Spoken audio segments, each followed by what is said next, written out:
एमती गोटे ब्रह्म कमल सौंदर्य तम सौंदर्य सामने मुंड नुआइबो।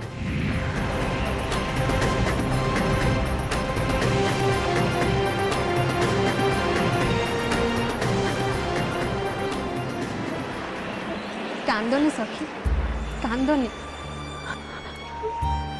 बलवी ये फूलर पाखुड़ा गुड़ा केमती मोठू दूरे जाउची तामने तृतीय पांडवों को प्रेम मोठू को दूरे जाउची मो मन को भारी पाप छूची भारी भय लगुची रे। एसबु केवल तम मनर भ्रम सखी किछि हबनी तमर।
सुभद्रा एठी भी नहाती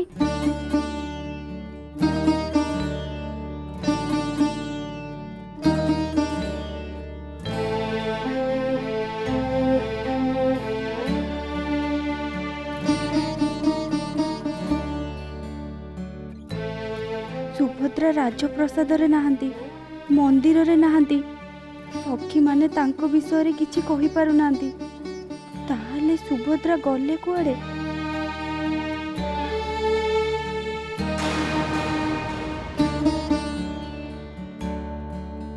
कुंतला सुभद्रा कांती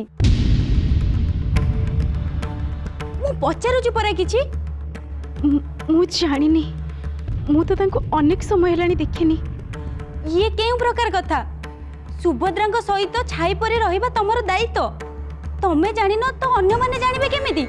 उत्सव बेले आमे समस्त सांग होई थिलु किंतु मझिरे से कुआडे चली गले आमे केही जानि पारलुनी। आमे तांको बहुत खोजिलु किंतु केही भी पाइलुनी से कुआडे चली गले आमे केही जानि पारलुनी भी। हे भगवान ताहले सुभद्रा गले कुआडे। मु प्रभु नीलकंठ नारे सत्य करी कहूची मु दुर्योधन को विवाह करिबिनी करिबिनी करिबिनी।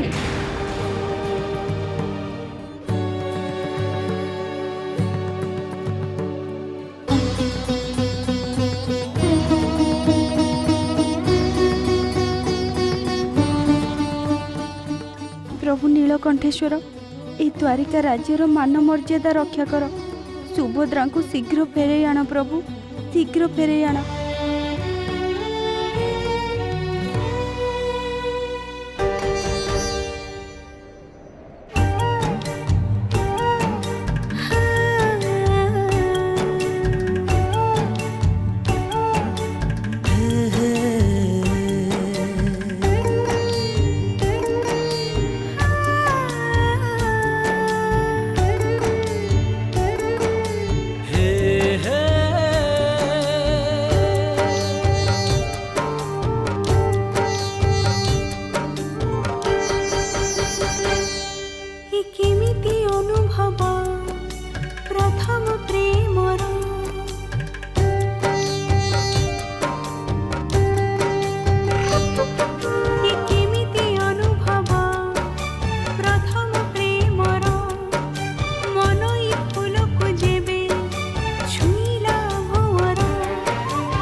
सुंदर प्रेमर ए पृथ्वीटा लगुची सुंदर ଲାଗୁଛି ସୁନ୍ଦର ଲାଗୁଛି ସୁନ୍ଦର लगुची सुंदर लगुची सुंदर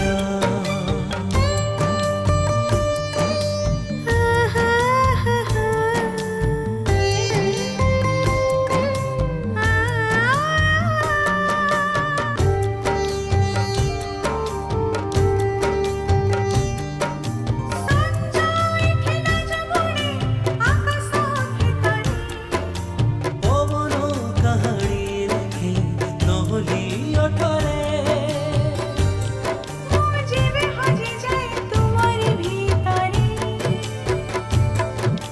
सब राते लागे साथे पुने राती रे तमे मोर मधु गीति मोर गमन ଲାଗୁଛି ସୁନ୍ଦର ଲାଗୁଛି ସୁନ୍ଦର लगुची सुंदर लगुची सुंदर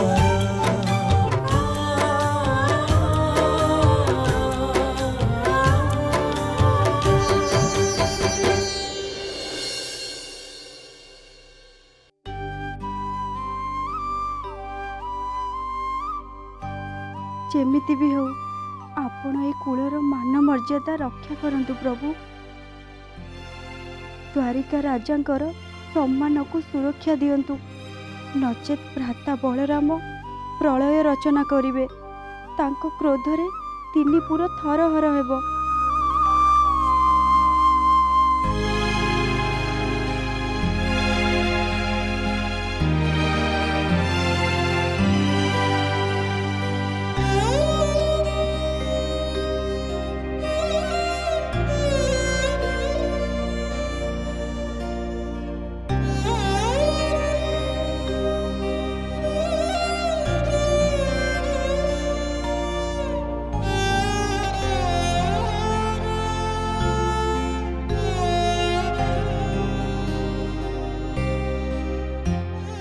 ए परिस्थिति रे मते किछि आज्ञा करिवे महारानी।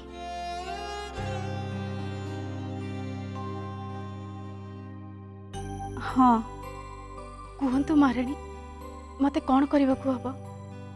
सुभद्रा नाहंती, ए खबर कहा पाखरे न पहुंचीबा दरकार। परिस्थिति पूर्व परि साधारण लागिबा दरकार। तुमे तुम सखी मानू नहीं राजमहल को जाओ, कहा को भी जानवा को दबनी सुभद्रा कुआडे पड़े जाइछंती। यथाज्ञा महारानी। मुझे एमिति कहली सब काम सेमिति संपादित होबा दरकार। आज्ञा महारानी।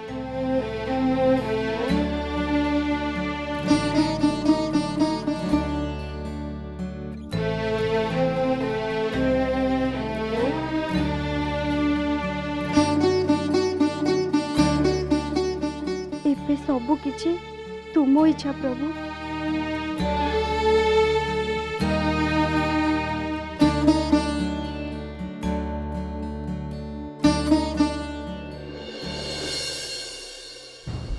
गुप्तचर आसी दुर्योधन और कौरव मान विषय जहाँ सूचना देला ता भाविला बेलू मत डर डर लगुच।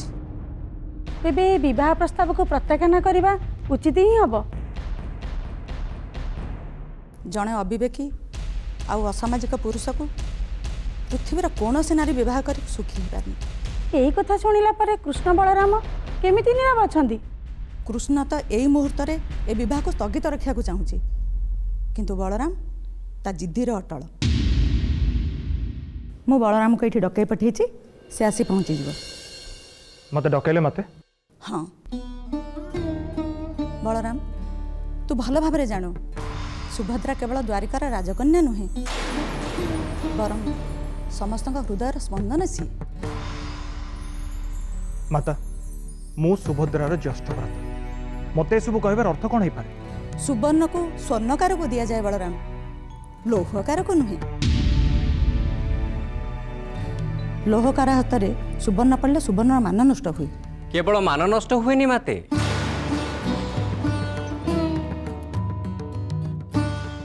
बेले बेले लोहशाला रे सुवर्ण भी ता सत्ता हरई बसे माते। माता मते जहाँ कहवा कथा स्पष्ट कहतु। दुर्योधन सहित सुभद्रार विवाह को स्थगित रख।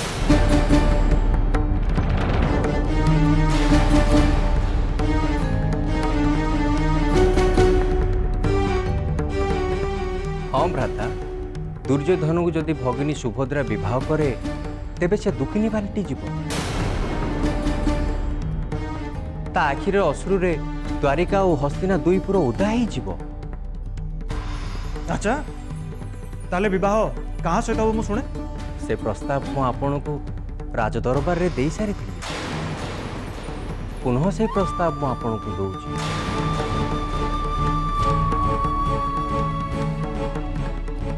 तृतीय पांडव अर्जुन ही उपयुक्त पात्र। चुप रहो कृष्ण। तू विश्वर सर्वश्रेष्ठ कूटनीतिज्ञ होई थाई पारु, तो समस्तंकर प्रिय पुरुष वंशीधर मोहन होई थाई पारु, किंतु बंधु चयन करवा एक स्वतंत्र विद्या। अब ए विद्या रे तोर अणुमात्र अधिकार नहीं। पांडव मानक सामर्थ्य किछि कम नुहे भ्राता। पांडव और सामर्थ्य हाँ?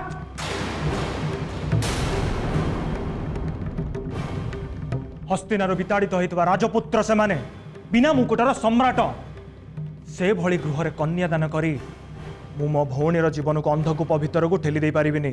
किंतु भ्राता अर्जुन योद्धा।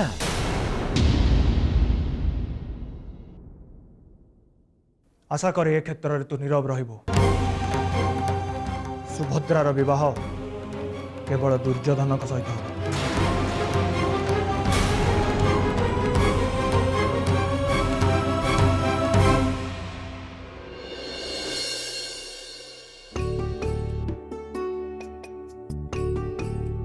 सुभद्रा सुभद्रा राति हेलाणी तमे नरु को फेरी जाओ। कोठी की नरकू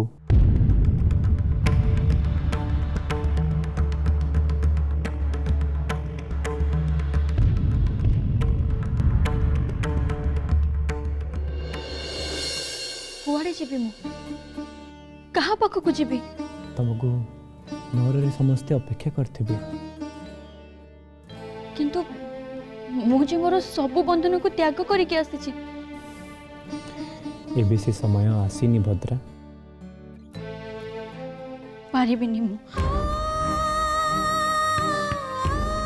पारिबिनी मु भद्रा मु तम बिना हम गोटे मुहूर्त भी बंची पारिबिनी। सबुर एक निर्दिष्ट समय अच्छी भद्रा। मु भगवान राम नुहे जे तुमको सीता सजे ए कठोर वनवासर कष्ट देवी। मु वनवासर सबु कष्ट को आदरी नेबी।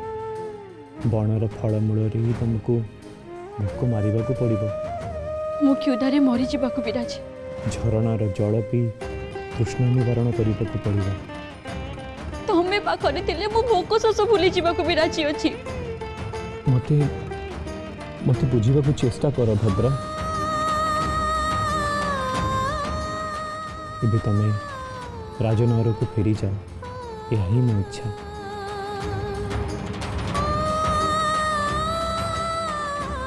थरे प्रेमर पथ को आपणे नहीं मोर दुई पाद को हाउ पछ को फेराओनी सन्यासी। मरी जीवी मु मरी जीवी मु।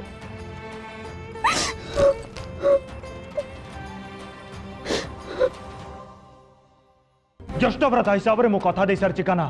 राज परंपरा रे जीवन मूल्यवान ना वचन मूल्यवान से कथा तू बहुत भल भाव जानिछु। आशा करे या कौन परिजन यही तिथिर विकल्प चिंता करेनि।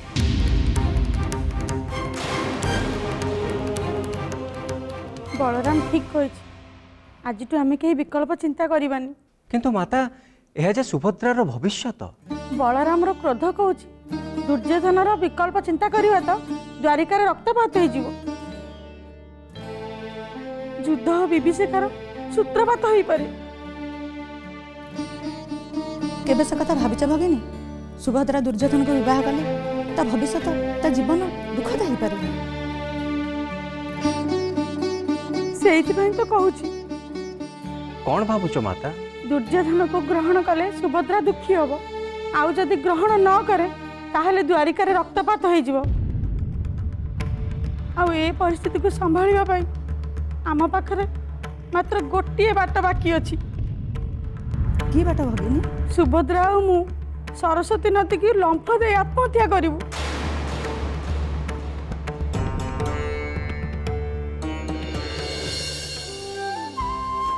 ନାଇଁ ନାଇଁ ମାତା, ଆପଣ ସେମିତି କୁହନ୍ତୁନି। ମୁଁ ଆପଣଙ୍କ ହାତ ଧରୁଛି, ମୁଁ ଅଛି ନା ଆପଣଙ୍କ ପାଖରେ। ଏ ସକଳ ସମସ୍ୟାର ମୁଁ ସମାଧାନ କରିଦେବି। କିନ୍ତୁ କେମିତି? ଆମ ପାଖରେ କିଛି ବି ବିକଳ୍ପ ପଥ ନାହିଁ। ଅଛି ଜନନୀ, ଆମ ପାଖରେ ବିକଳ୍ପ ଅଛି। ଅଗ୍ରଜ କହିଗଲେ ନା, ଆମେ କୌଣସି ବିକଳ୍ପ ଚିନ୍ତା କରିବାନି। କିନ୍ତୁ ସେଇ ଶୁକ୍ଳ ପଞ୍ଚମୀରେ ହିଁ ଭଦ୍ରାର ବିବାହ ହେବ। ତାହେଲେ ମୋ ଝିଅ କ'ଣ ସାରା ଜୀବନ କାନ୍ଦିବ କୃଷ୍ଣ? ନା ମାତା, ନା।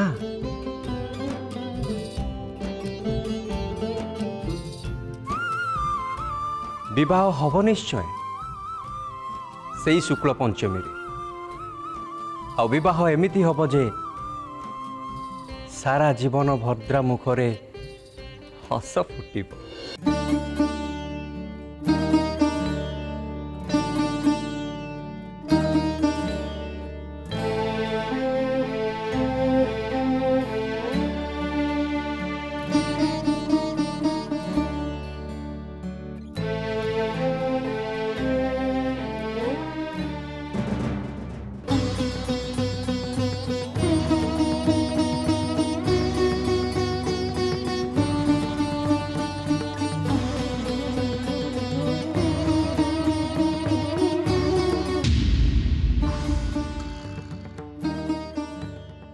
ସ୍ୱାମୀ ମୋ ପାଖକୁ ଆସିଲେ କ'ଣ ହେଇଛି ବୋଲି ମୋତେ ନିଶ୍ଚୟ ପଚାରିବେ। ମୁଁ ତାଙ୍କୁ କ'ଣ ଉତ୍ତର ଦେବି, କ'ଣ କହିବି ମୁଁ?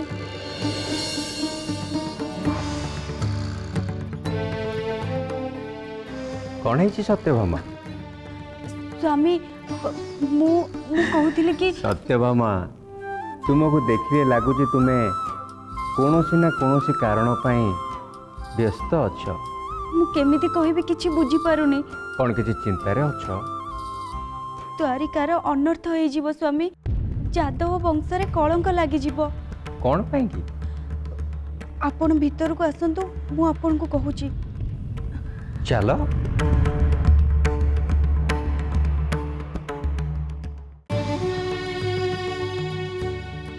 କ'ଣ ହେଇଛି ସତ୍ୟଭାମା?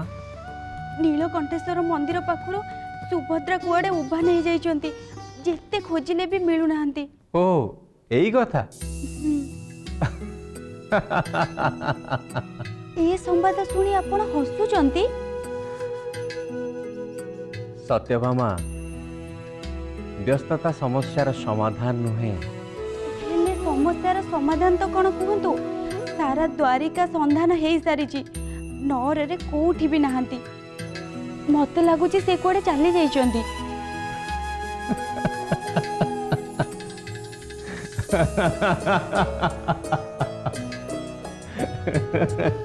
ସୁଭଦ୍ରା କୁଆଡ଼େ ଚାଲି ଯାଇଛନ୍ତି, ଅଥଚ ଆପଣ ହସୁଛନ୍ତି? ସୁଭଦ୍ରା ଚାଲି ଯାଇଛି, କିନ୍ତୁ ସେ ଯିବ କୁଆଡ଼େ? ସତ୍ୟଭାମା, ସଞ୍ଜ ହେଲେ ପକ୍ଷୀଟା ନୀଡ଼କୁ ଫେରେ। ସୁଭଦ୍ରା ଖୁବ୍ ଶୀଘ୍ର ଫେରି ଆସିବ। କିନ୍ତୁ ସମୟ ହିଁ ମଣିଷକୁ କଷ୍ଟ ଦିଏ ସତ୍ୟଭାମା। ମୋ ଉପରେ ଭରସା ରଖ। ସୁଭଦ୍ରା ଅବଶ୍ୟ ଫେରିବ।